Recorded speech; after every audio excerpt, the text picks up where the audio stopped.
Following breaking news this evening as we come on the air, President Donald Trump is authorizing the deployment of 300 National Guard troops to Chicago. Their primary mission, he says, to protect federal officers and property in the city. Now, the president's move comes after protests continue to boil over at the immigration facility in Broadview and in other parts of the area. At least 5 people arrested today, and Governor Pritzker calling the administration's actions outrageous and un-American. We get the very latest now from NBC5's Randy Gyllenhaal.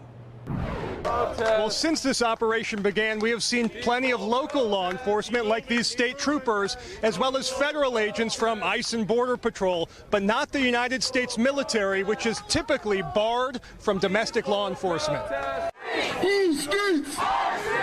Another night of protests in Broadview, crowd control now mostly handled by Illinois state troopers. A handful of arrests today, people who wouldn't move from the roadway, but protesters say this was not a riot. It's a verbal riot for sure. They're saying things that I probably shouldn't say on the news and yelling back and forth. Loud, abrasive, people maybe aren't moving as fast as the officers would want them, but I wouldn't call it a riot, no. DHS Secretary Kristi Noem says ICE agents have been attacked and need protection. We're going to go out there and we're going to make sure that there's consequences for the way that they're behaving.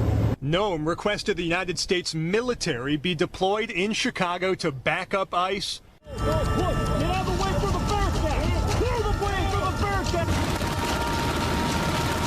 And DHS posted this sizzle reel of federal agents working on raids in the Chicago area.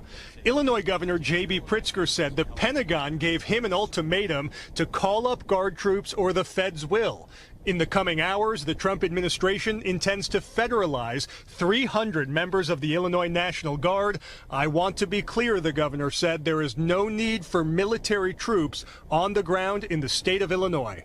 And they'll go on active duty, and when they're on active duty, they'll be released from the governor's control. The former adjutant general of the Illinois Guard says any order would come from the Pentagon and current Guard leaders would review it. All levels in the military, you have a duty not to question orders, but to make sure that the orders you receive are legal.